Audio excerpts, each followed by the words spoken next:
Ammo types might be the singular most underutilized feature in all of Phantom Forces. They have the power to completely alter a gun's playstyle and usage with massive stat changes. And yet, many people never even bother putting ammo types or conversions on their guns. And the people that do are often lower ranks, just tossing on any attachment they have available to them, which can drastically decrease the effectiveness of their weapon. But fear not, because in this video we'll be breaking down every common ammo type, not including shotgun shells or conversions. We'll go over how you can unlock ammo types, which ones are actually good, and how to use this extra customizable feature to destroy your lobbies. First off, ammo types are located at the bottom section of the attachment screen. They can be unlocked after a certain amount of kills for this specific gun. Most ammo types are set to a fixed amount of kills in order to unlock them. For example, armor-piercing ammo is always unlocked at 1,000 kills on the specific gun. However, not every gun can use every ammo type. No shotguns can use things like armor-piercing because they can only load ammo that are shells. While ammo types typically offer stat changes such as damage, range, and accuracy, many guns have a separate category known as conversions. These are gun-specific and can change every major stat such as fire rate, ammo capacity, and fire modes. In a way, ammo type changes performance and ammo conversions can constitute as a whole new gun. But keep in mind, not every gun will have conversions as an option, as conversions can sometimes change a gun enough towards an entirely new weapon with a different in-game name. Being that there are dozens of unique conversions, we will only be covering the common ammo types in this guide. If you want to go read walls of text, go ahead and hop onto the Phantom Forces Wiki conversion page. It's a headache. Number 1. 223 REM. The 223 REM can be used on almost all 5.56 by 45mm rifles, such as the SCAR L, M4A1, K2, etc. 223 greatly reduces weapon recoil by 15% and recoil dampening by 5%. However, it lowers close-up damage by 5% and long-range damage by 10%. It also decreases muzzle velocity by 10%. 223 is best used on any guns that have high recoil that's difficult to control, such as the M231. It also uniquely affects the L86 LSW by giving it a drum mag in addition to stat changes. I would advise you to not use it on guns such as the Type 20 or AUG A2 because it will turn them from a 3-shot to a 4-shot at close range. Other than that, it's relatively safe ammo to use if you want a little bit more precision. Number 2. Armor piercing. AP ammo can be used on essentially every gun other than snipers and shotguns. It increases bullet penetration by 50%, but decreases maximum damage, range, and suppression by 50%. I would avoid using AP on pistols and SMGs because they have such low penetration depth to begin with.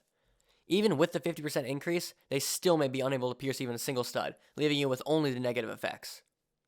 AP ammo is best used on guns that are a 4 to 5 hit kill at all ranges, so the range decrease won't typically affect you. For instance, AP is great on the M16A3 because it remains a 4 hit kill at most ranges, and only becomes a 5 hit kill at around 20 studs earlier. AP also works well in general on maps like Metro and Warehouse, where almost the entire map is thin or has lots of areas where you can shoot through. Number 3. Super Armor Piercing. SAP ammo is a more rare variation of armor piercing that only works on a few 5.45 by 39mm guns, such as the AK-74, Type 88, and the OTS-126. It locks the bullet penetration at 3, which is a vast improvement on all guns it can be used on. However, the maximum damage range is decreased by 75% and suppression is reduced by 80%. There are very strong downsides, so be aware of that if you apply this ammo. But, for instance, if you apply this ammo to the Type 88, it increases its penetration by 333%, so there are definitely high upsides too. Another thing that you may notice is that it increases the torso multiplier overall, which is actually omitted from the in-game description and wiki. So for the AK-74, it increases torso damage from 34 to 37.4 at point blank, so that's an upside as well. There are also special guns it works on, such as the OTS-126 and PP-2000.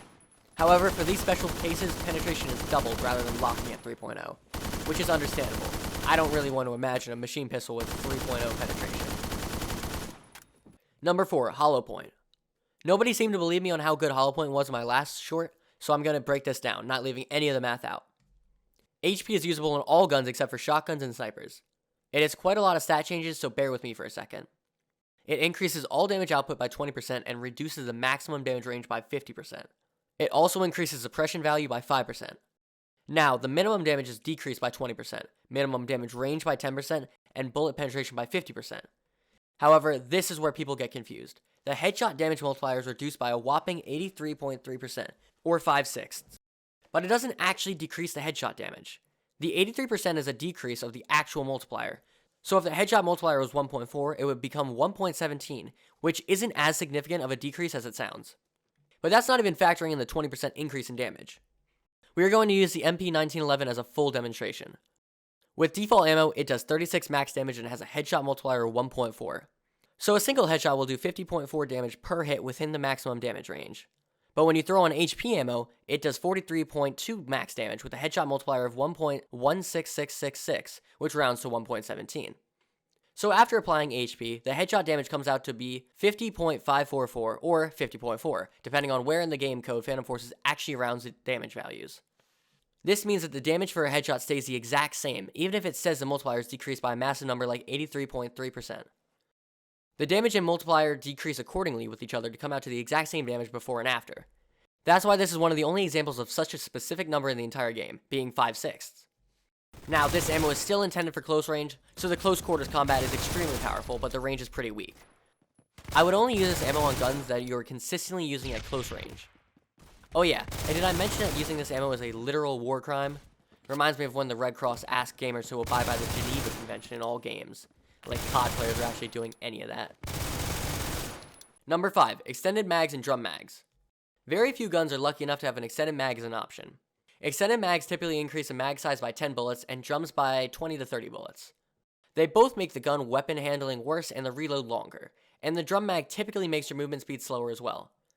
In certain cases, the ammo reserve is also decreased. However, just having an extra couple bullets in a mag can make or break firefights, so I'd say it's often worth it for the extended mag. Especially on guns that only have 20 bullets by default, such as the AS Val. But the drum mags have so many movement-related negatives that I would advise not to use them.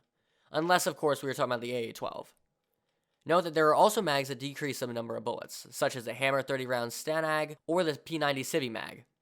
These reduce the amount of ammo in the mag, obviously, and are going to give you a huge movement speed buff usually. And sometimes with the Hammer mag, it actually improves recoil, albeit slightly. Whether or not you want to use these are going to be completely dependent on your own playstyle.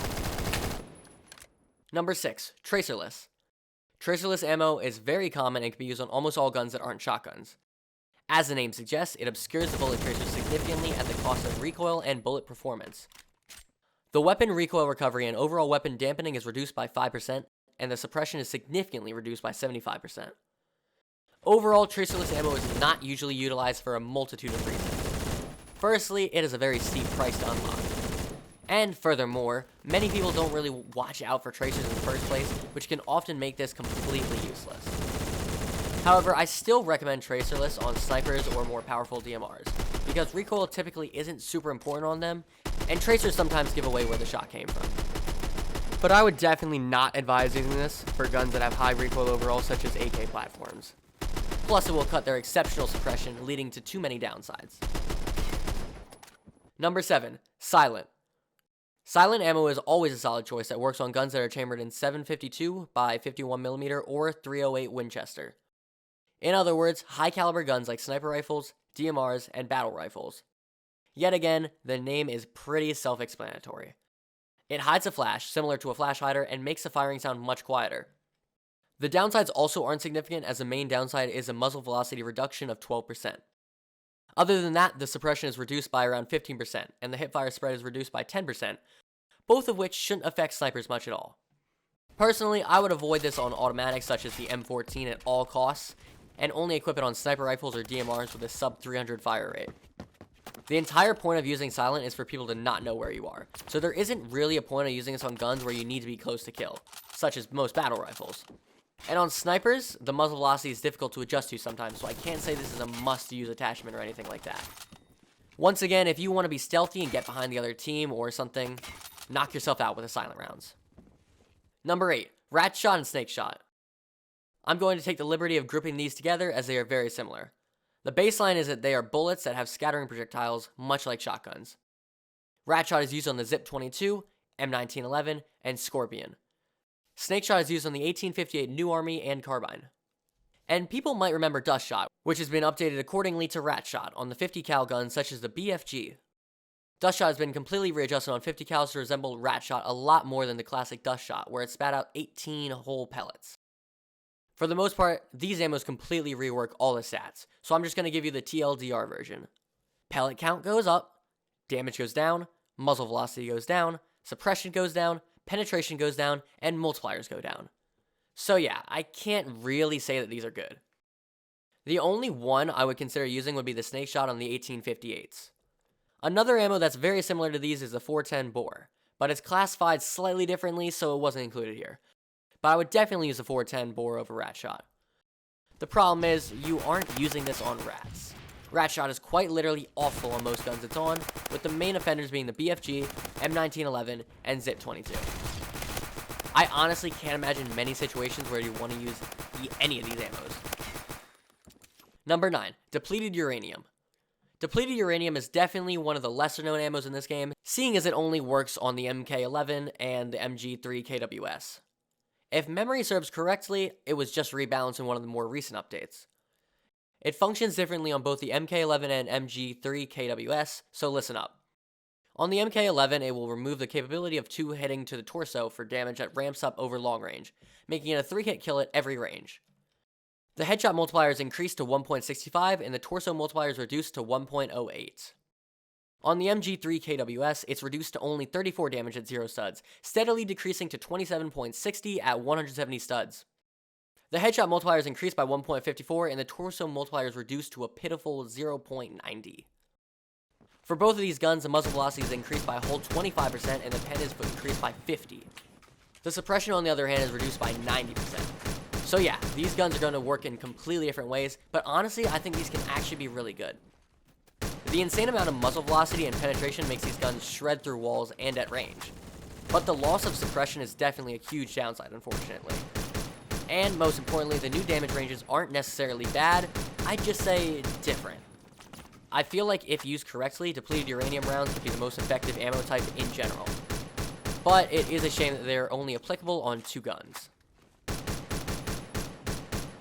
There were a couple of ammo types that I left out just because of scarcity on guns mixed with the lack of stat changes, such as the 44 Special. And obviously I didn't cover shotgun ammo because that would just be too much for one video. No, not even. It's just this script took so long to write and I need a break. If you enjoyed the video, drop a sub and leave a comment. If this video gets a good amount of likes, I'll drop the shotgun ammo version or maybe all the grips. As always, the links for my socials will be in the comments, and if you want to join our Discord, feel free.